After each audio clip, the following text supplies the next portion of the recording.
Hello there, and welcome back to Build with the Boys.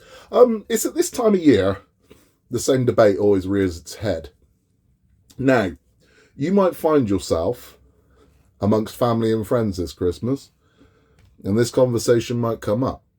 So the plan is that I'm going to arm you with everything you need to defend your stance, and you'll be more armed than a nondescript East European terrorist slash robber taken over Nakatomi Plaza. And the debate always is Die Hard a Christmas movie? Yeah, it is. There's you don't have to agree with me, but if you don't, you're wrong. And that's the standpoint you should be taking when people are telling you Die Hard isn't a Christmas movie. So let's have a look at Die Hard. Why is it a Christmas movie? Why isn't it a Christmas movie? And ultimately, what constitutes a Christmas movie? Well, a very bizarre fact about Die Hard is that it started life as a sequel. So the original script of Die Hard was based on a book. And the book was called Nothing Lasts Forever. And it was this book here from 1979.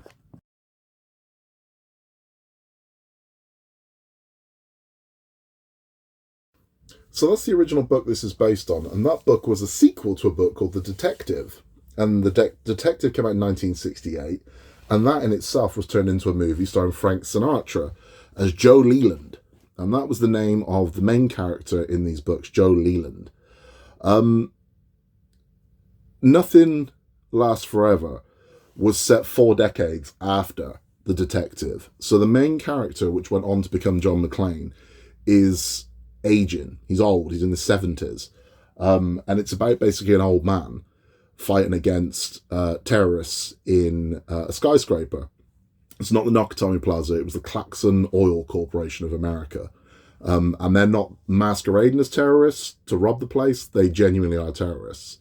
So there are differences, major differences between the book and the movie that it went on to become. The main one is the age of the character, is a massive one, and also why he's there. It is set on Christmas Eve again, but Joe Leland is there to collect his daughter from a Christmas party, who is Holly Leland Gennaro. So the character name remains the same, but the relationship is wildly different. He's there to get his daughter. Gruber is in it, but he's not Hans Gruber. He's Anton the Little Red Gruber. Carl, who is one of the crew that survive, he's in it. Al, the cop, is in it, and there's a lot of, like I said, it's not wildly different. I mean, if you read it, you'd be like, this is Die Hard, because it is. So there's a lot of action scenes and dialogue from the original book are directly in Die Hard. The scene where he jumps off the building with the hose around him, the scene where he drops the C4 down the elevator shaft, crawling through the vents, sellotaping the gun to his back. All of that is in the book, all of it. So they went selling this movie. So the idea was, okay, we need someone to play Joe Leland. And they approached Arnold Schwarzenegger, at the time was like box office gold. He was huge. He wasn't interested. He passed on it. I believe he was doing, I want to say, Raw Deal. I believe he was doing Raw Deal or Commando. He was doing Commando. And Sylvester Stallone was approached to do it. Sylvester Stallone was interested initially and kind of signed on to it, but then did, it wasn't Rocky 4. Can't think. I think it was Cobra. No, it wasn't. It was First Blood Part 2. So they weren't available to do it. So ultimately, it ended up with Bruce Willis. Now, what was weird about this is now we know Bruce Willis as Bruce Willis, movie star. But before this, Bruce Willis was not Bruce Willis, but movie star. Bruce Willis was Bruce Willis, sitcom star. So Bruce Willis was widely known for Moonlighting, which was a very popular sitcom on American television. But that's all. I mean, he wasn't a movie star at all at this point. He'd done, I think he'd done one comedy flick at this point. He'd done a movie called Blind Date with Kim Basinger. But this was his first kind of big deal. And he got paid a bloody fortune to be in this film. And that was unheard of. Again, this is one of those weird things of the legacy of Die Hard. He got paid a lot of money. a lot of money to be in Die Hard, and it had a lot of actors reaching with the phones, going to the agents and saying, who is this guy and why is he getting paid that much money when I ain't getting paid that much money? And it changed things a lot. They had no faith in Die Hard as well. This is the weird thing about it. When they made Die Hard, they had no real faith that it was going to be successful. It was, they thought that it might do all right, but it was huge, really huge. That's the background of the making of Die Hard. But why is it a Christmas film? Well, why isn't it a Christmas film? This is the part I never understand. I never understand people say this isn't a Christmas movie. It's set on Christmas Eve. It is absolutely littered with Christmas music. Christmas in Hollis by Run DMC is playing at the beginning. There are 3 different versions of Let It Snow play through this film. Jingle Bells plays through this film. Ode to Joy plays through this film. It's constant. It is a film about a recently separated couple trying to reconcile over Christmas for their children. That is what it is. So you can look at all the other things, but that is what it is. So he has travelled out to Los Angeles from New York in the hope of reconnecting the family. It's set on Christmas Eve at a Christmas party. Everywhere you look is Christmas paraphernalia. Reindeers and Christmas trees and Christmas music, a Christmas party.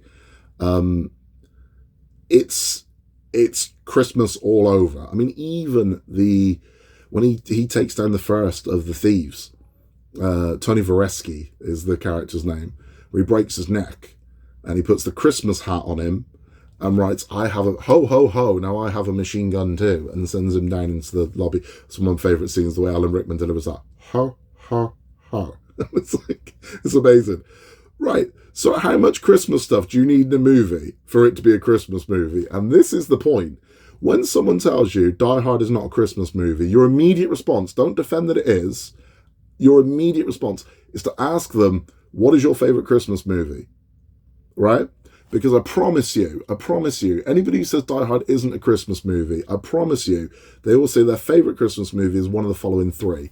Elf, The Polar Express, or some version of A Christmas Carol. That's what they'll tell you. Possibly Miracle on 34th Street. And what you know from that is the reason why they're saying Die Hard isn't a Christmas film is because it isn't all sugary and sweet and lovely. But for me, that is not what defines a Christmas movie. A Christmas movie for me Christmas needs to have a purpose in it being there. So examples I'd give of films that you could make an argument were a Christmas movie, but I'd say were not. Batman Returns. So Batman Returns is set at Christmas. But barely. I mean, you see a Christmas tree at one point, and there's a scene where Bruce Wayne and Selena Kyle dance under mistletoe. But that's it. I mean, Christmas doesn't really factor into it. It's just happening in the background.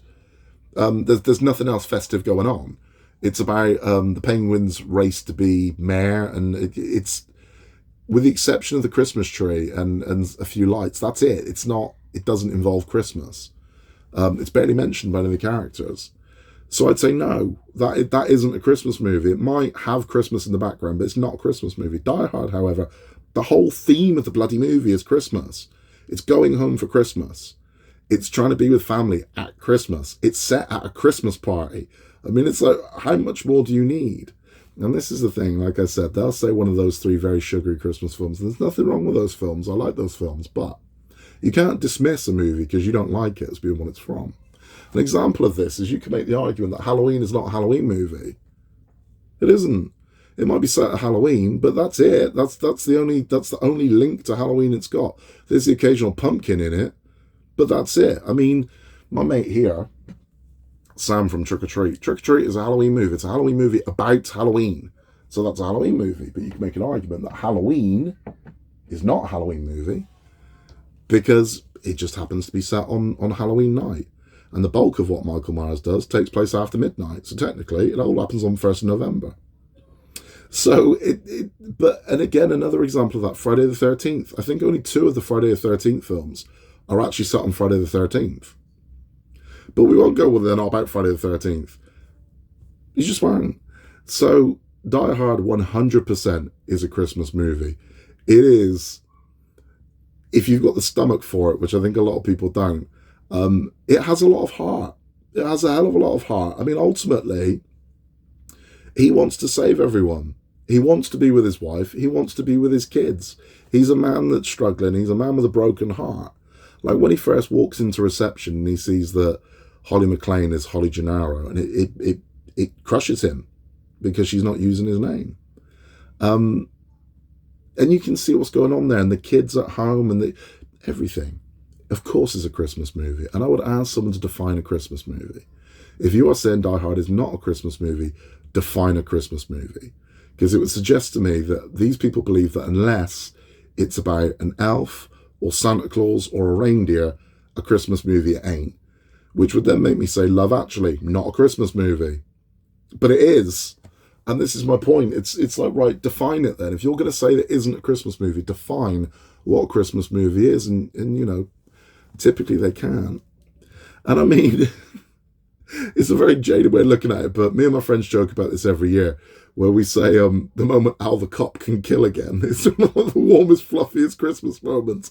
Al gives this whole speech about how he accidentally shot a kid, and ever since then he can't draw his gun anymore. And at the end, Al puts like 6 rounds into Carl's chest, and we're like, oh, Al can kill again. I'm so happy. And it's we joke about it, but there you go. There's a Christmas miracle for you in it as well. So reasons why they say it isn't a Christmas movie. Another one is this movie was released in June. When it was first released, it came out in June. I think I've got a poster, the original poster. Here it is.